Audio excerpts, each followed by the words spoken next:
A 15-year-old kid from Louisiana walked into one of the most powerful offices in New York City. He carried a guitar and a demo tape.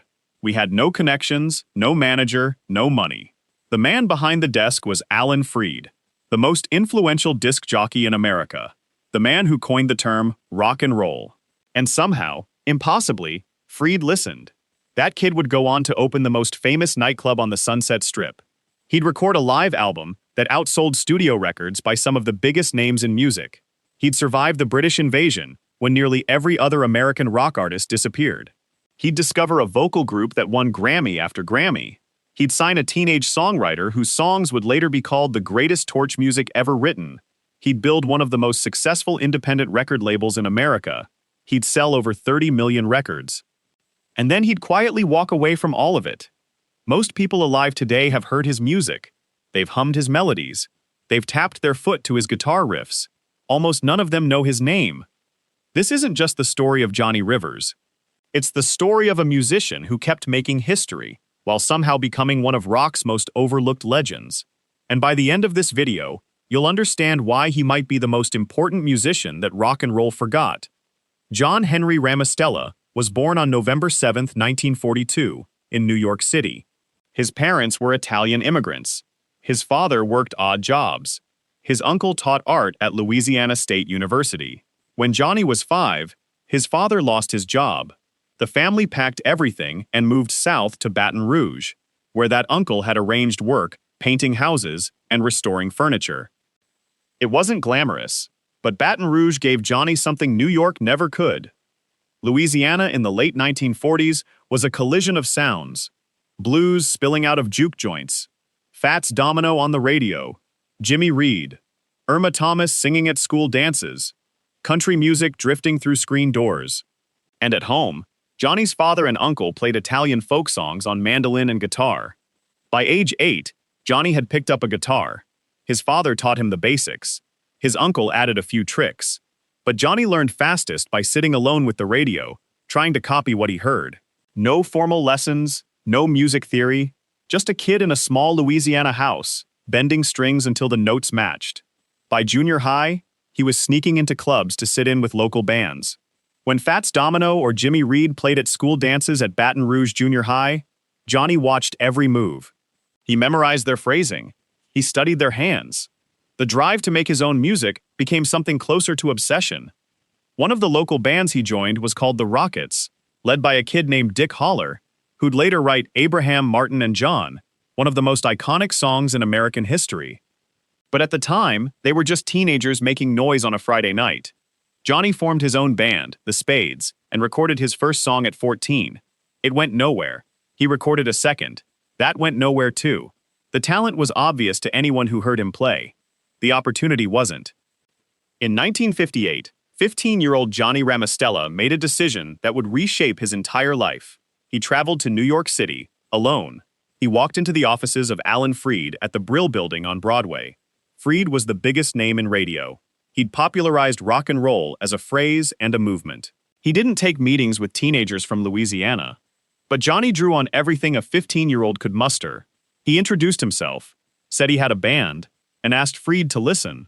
Freed handed him a business card and told him to come back the next day. Johnny did. He played several songs. Freed liked what he heard, and he gave the kid 2 pieces of advice. First, get a new name. Ramostella wasn't going to work on a marquee. Freed suggested Rivers, a nod to the Mississippi, which ran right through Johnny's hometown of Baton Rouge. Johnny had a Baton Rouge attorney make the change official. Second, start recording. Freed connected him with George Goldner, who owned the Gone and End record labels.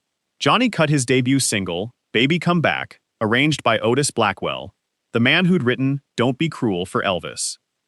The single flopped, so did the next one, and the one after that. Between 1958 and 1959, Johnny Rivers released 3 records. Not one of them sold. He went back to Baton Rouge, defeated. He started touring the Southern Club circuit with a comedian named Brother Dave Gardner. Then one night in Birmingham, Alabama, he met a woman named Audrey Williams. She was Hank Williams' first wife. She told Johnny to move to Nashville. He did, and Nashville almost broke him. In Nashville, Johnny found work as a demo singer, $25 a session. He'd walk into a small studio, sing someone else's song exactly the way the publisher wanted, collect his check, and leave. The publishers would then take that demo and shop it to the artists who actually had record deals. Johnny's voice was on dozens of recordings that were never meant to be heard by the public. He was a ghost in the machine, singing songs that would become hits for other people. He also worked alongside a young songwriter named Roger Miller, who'd later become one of country music's biggest stars with King of the Road. But at the time, neither of them had much to show for it. They were two broke kids in Nashville, trying to catch a break that never seemed to come. Johnny's confidence collapsed. He started to believe he'd never make it as a performer. The rejections had piled up too high. Writing was the safer bet. Singing was a dream for other people. He was ready to disappear behind the scenes permanently. Then came a chance encounter that changed everything. In 1960, Johnny met a fellow Louisiana native named James Burton. Burton was already a professional guitarist, playing in Ricky Nelson's band. Burton heard one of Johnny's songs, I'll Make Believe, and liked it enough to pass it along to Nelson. Ricky Nelson recorded it. The song ended up on his album More Songs by Ricky. It wasn't a hit, but it was validation, and it gave Johnny a reason to move to Los Angeles in 1961, where Burton was based. Johnny arrived in LA with 6 years of professional performing behind him, and almost nothing to show for it. He was 18 years old. He'd been rejected by every label that heard him. He'd watched his demo sessions go nowhere. He'd nearly given up on performing entirely. And then a restaurant changed his life. In 1963, fate played its hand in the strangest possible way. A friend who ran an Italian restaurant called Gazzari's on La Cienega Boulevard in Hollywood had a problem. His house band, a jazz combo, had suddenly quit. He needed someone to fill in. He asked Johnny. Johnny put together a trio, himself on guitar, Joe Osborne on bass, Eddie Rubin on drums. Nothing fancy. No horns, no backing singers, no stage effects. Just 3 guys and a stack of rock and roll songs. The crowds kept growing.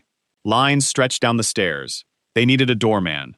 Word spread through Hollywood that something electric was happening at a little Italian restaurant on La Cienega. The guy playing guitar sounded like nobody else in town. One night, a man named Elmer Valentine showed up.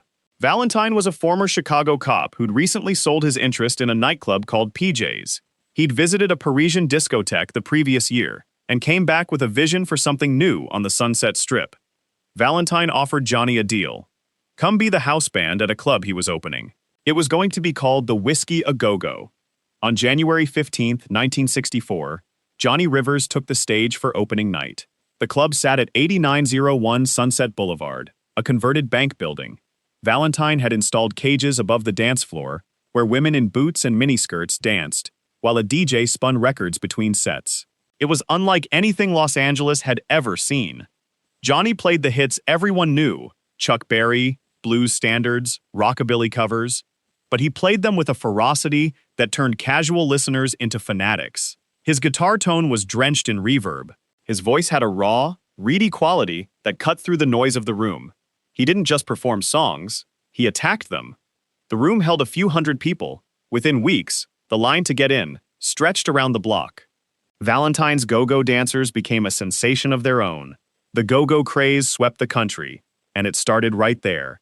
On the same nights Johnny was tearing through Memphis and La Bamba. Celebrities started showing up. Cary Grant, Johnny Carson, Steve McQueen. The club's red leather booths became the place to be seen in Hollywood. When the Beatles visited Los Angeles, all 4 of them came to the Whisky to watch Johnny play. George Harrison pulled him aside afterward. Harrison knew that Johnny had worked with Carl Perkins, and he wanted to hear every detail. John Lennon hit it off with Lou Adler.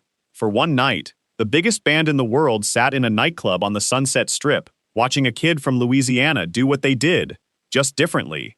Producer Lou Adler saw the energy in that room and had an idea. He convinced Imperial Records to finance a live album, recorded right there at the Whisky. Engineer Bones Howe parked a truck with dual Ampex tape machines outside the club and captured the performances raw. The album, Johnny Rivers at the Whisky A Go-Go, came out in February 1964. It reached number 12 on the Billboard 200. It went gold, and it gave Johnny his first real hit, a blistering cover of Chuck Berry's Memphis, Tennessee. The single climbed to number 2 on the Billboard Hot 100, and stayed on the charts for 12 weeks. Nobody expected a live club recording to become a national sensation, but nobody had heard a club like the Whisky before. Johnny Rivers had spent a decade knocking on doors. Now the doors were blowing off their hinges. But here's the thing about 1964. It was also the year the Beatles arrived, February 1964. The same month Johnny's album hit the charts, the Beatles played The Ed Sullivan Show. 73 million Americans watched. The British invasion had begun. Within months, American rock artists were getting slaughtered on the charts. Acts that had dominated radio, Bobby V, Fabian, Frankie Avalon, watched their careers evaporate overnight. The new sound was Liverpool, not Louisiana. You'd expect Johnny Rivers to disappear with the rest of them. He didn't. While other American rockers froze, Johnny adapted. He kept recording live albums at the Whisky, 5 in total, and he kept filling the room. His second album, Here We A Go Go Again, charted for 23 weeks. His cover of Mountain of Love hit number 9 in late 1964. Seventh Son reached number 7 in 1965. He did something most of his peers couldn't. He matched the energy of the British bands without trying to copy them. While other American acts tried to sound more British, growing out their hair, adopting fake accents, imitating the Mersey beat, Johnny doubled down on what made him different. His sound was Southern. It was rooted in Louisiana blues and Memphis rock. The British bands were playing American music filtered through Liverpool. Johnny was playing it straight from the source. The Whisky crowd didn't care where the music came from. They cared that it moved. And Johnny moved them every single night. By 1966, he'd broken all existing Las Vegas audience records when he appeared at the Riviera. He was selling out venues across the country. He'd recorded 5 live albums at the Whisky, each one charting on Billboard. And then he made a decision that confused everyone who knew him. He stopped playing the Whisky. Johnny Rivers had built his career on raw, stripped-down live rock and roll. Loud guitars, crowd noise, sweat. That's what the audience expected. That's what the label wanted. But Johnny wanted something else. He wanted to make ballads. He went into the studio with Lou Adler and recorded a song he'd co-written called Poor Side of Town. It was nothing like his Whisky material. Lush orchestration, smooth backup vocals from the Blossoms, Darlene Love's group, a slow, soulful groove that sounded more like Motown than the Sunset Strip. The music industry shrugged. Why would a live rock and roll star pivot to ballads? Poor Side of Town entered the Billboard Hot 100 in September 1966. By November, it reached number 1. It became his biggest hit, and the only chart topper of his entire career. That same year, Secret Agent Man climbed to number 3. The song was written by P.F. Sloan and Steve Barry as the theme for a TV spy series called Secret Agent, starring Patrick McGoohan as a British intelligence operative named John Drake. The spy craze was everywhere in the mid-60s. James Bond had taken over the movies, and every TV network wanted its own secret agent show.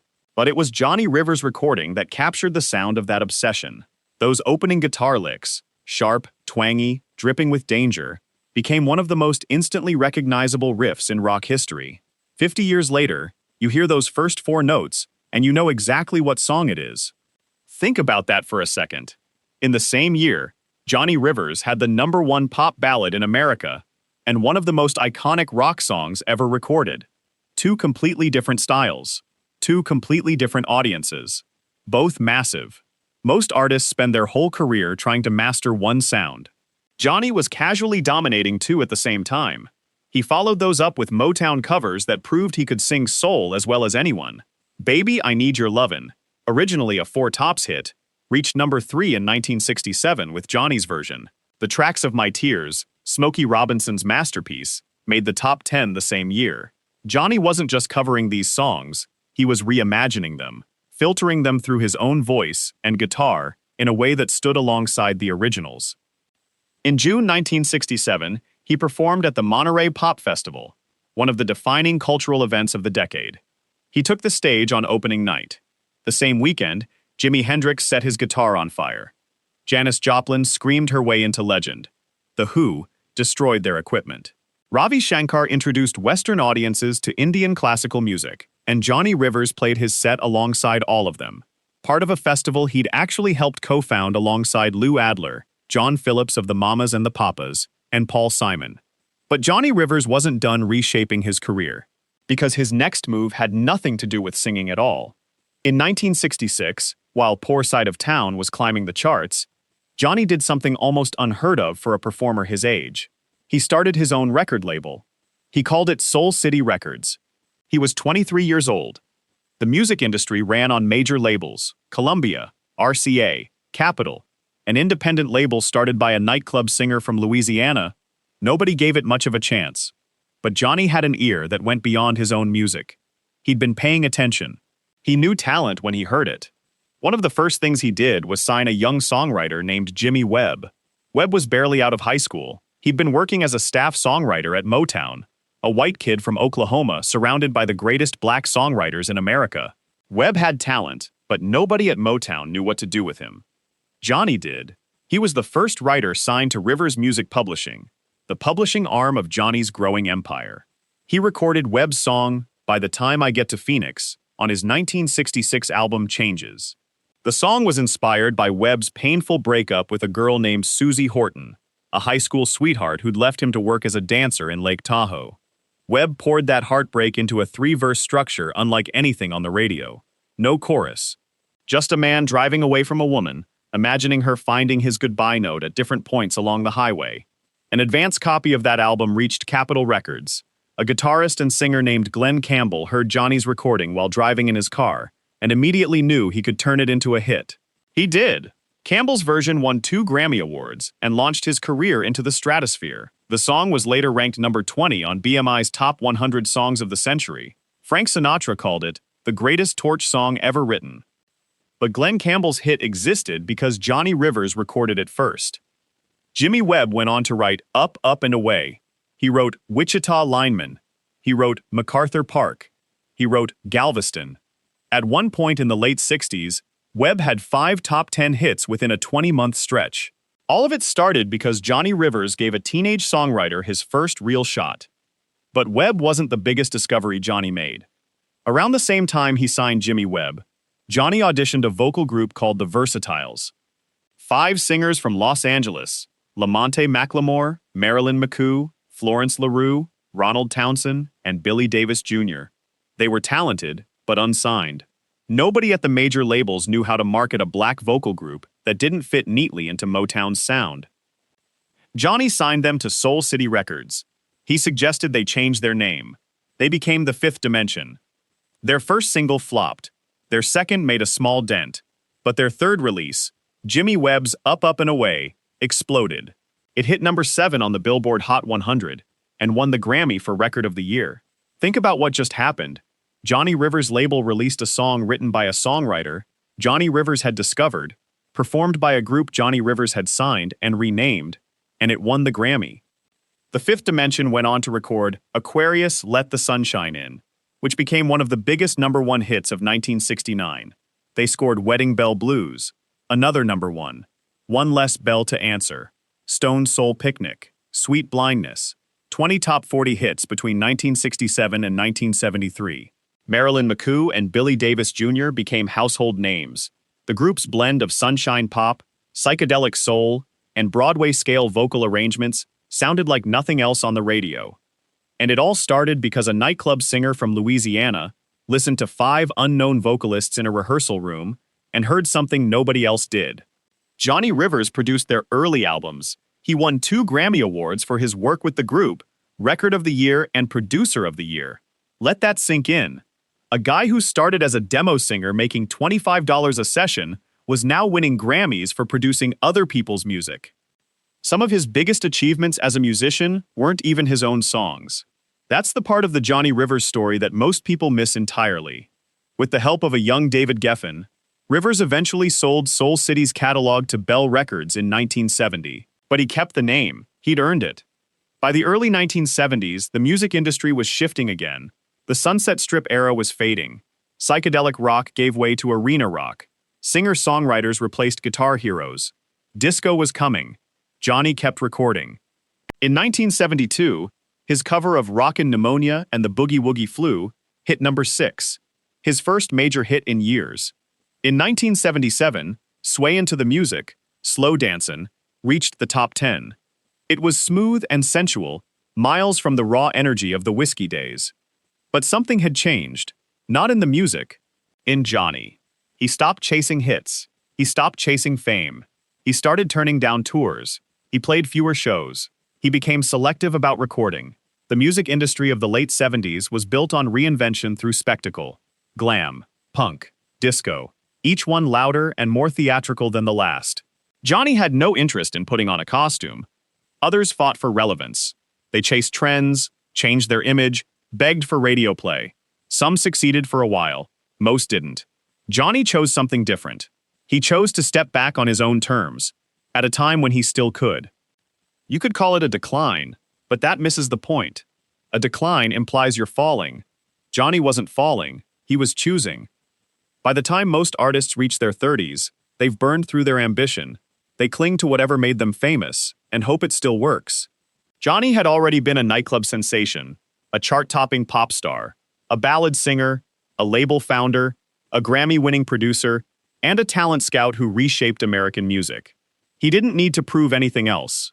He kept his Soul City Records name. He continued recording on his own terms. In 1998, he released Last Train to Memphis. In the early 2000s, he recorded with Eric Clapton, Tom Petty, and Paul McCartney on a tribute album for Buddy Holly's backup band, The Crickets. He kept performing into his 70s, doing 50 to 60 shows a year, not stadiums. Not arena tours, small venues, clubs, places where he could play the songs the way he wanted and look the audience in the eye. People who saw those late career shows said the same thing every time. He still sounded exactly like he did when Dick Clark introduced him on American Bandstand in 1962. In 1998, he reactivated the Soul City Records name and released Last Train to Memphis. In the early 2000s, he recorded alongside Eric Clapton, Tom Petty, and Paul McCartney on a tribute album for Buddy Holly's backup band, The Crickets. Even semi-retired, the caliber of musicians who wanted to work with him told you everything about how the industry regarded Johnny Rivers. He announced his retirement in 2019. He played his final show in 2023, in Los Angeles, the city that made him famous nearly 60 years earlier. He walked off stage for the last time at 80 years old, with a career that stretched from Eisenhower to the streaming era. Millions of people hear Johnny Rivers every year. They just don't realize it. Secret Agent Man shows up in movies, TV shows, and commercials constantly. You've heard it in Ace Ventura, in Austin Powers, in countless spy parodies and action sequences. The guitar riff is burned into American culture. Poor Side of Town still plays on oldies stations across the country. Memphis gets covered by bands who have no idea Johnny Rivers made it famous. Summer Rain drifts through playlists and movie soundtracks. Baby, I Need Your Lovin' lives on streaming services with millions of plays. But ask most people under 50 who Johnny Rivers is, and you'll get a blank stare. Ask them who wrote Secret Agent Man, and they'll guess wrong. Ask them who discovered the fifth dimension, and they won't even understand the question. Ask them who first recorded By the Time I Get to Phoenix, a song Frank Sinatra called the greatest torch song ever written, and they'll say Glenn Campbell. They won't be wrong exactly, but they won't be right either. Part of that anonymity is his own doing. He never courted controversy. He never had a public meltdown. He never married a movie star or got arrested on Sunset Boulevard. He didn't give the tabloids anything to print. He was, by all accounts, a professional, a musician's musician, the kind of guy who showed up, played brilliantly, and went home. And part of it is the strange math of fame. The artists who burn brightest, the ones who flame out, who self-destruct, who die young, are the ones we remember. The ones who build quietly, who make smart decisions, who walk away on their own terms. They become footnotes. Johnny Rivers has 9 top 10 hits on the Billboard Hot 100, 17 top 40 singles, over 30 million records sold, 17 gold records, 2 Grammy Awards. He founded one of the most successful independent labels of the 1960s. He discovered Jimmy Webb and the Fifth Dimension. He co-founded the Monterey Pop Festival alongside Lou Adler, John Phillips, and Paul Simon. He is not in the Rock and Roll Hall of Fame. That fact alone tells you everything about how history treats artists who refuse to make a spectacle of themselves. Remember that 15-year-old kid? The one who walked into Alan Freed's office at the Brill Building, with nothing but a guitar and an accent from Louisiana? He didn't become a rock star overnight. He spent 6 years getting rejected. He worked as a demo singer for $25 a session. He nearly quit performing entirely. He moved from Baton Rouge to New York to Nashville to Los Angeles, chasing a dream that kept saying no. And when it finally said yes, when the Whisky A Go-Go turned him into the king of the Sunset Strip, he didn't stop there. He didn't coast on what worked. He pivoted to ballads when everyone told him not to. He started a record label when nobody thought he could. He signed artists nobody else believed in. He gave opportunities to writers who went on to change the sound of American popular music. He wasn't the loudest star. He wasn't the most controversial. He didn't chase headlines. He didn't need a comeback because he never publicly failed. And maybe that's the cruelest irony of the music business. The artists who manage their careers with grace and intelligence are the ones we forget first. Instead, he built a career on reinvention, instinct, and unforgettable music. He survived the British invasion when his peers didn't. He survived disco. He survived the slow erasure that comes with being too consistent, too reliable, too professional to generate gossip. He survived the Rock and Roll Hall of Fame pretending he doesn't exist. And even now, decades later, his songs continue to play on radios, playlists, movies, and television. Perhaps that's why Johnny Rivers remains one of rock's greatest hidden legends. Not because people forgot him, but because they never realized how much of music history he helped shape. Which Johnny Rivers song brings back your strongest memory? Secret Agent Man, Poor Side of Town, or Memphis? Let us know in the comments, and subscribe for the next incredible music legend documentary.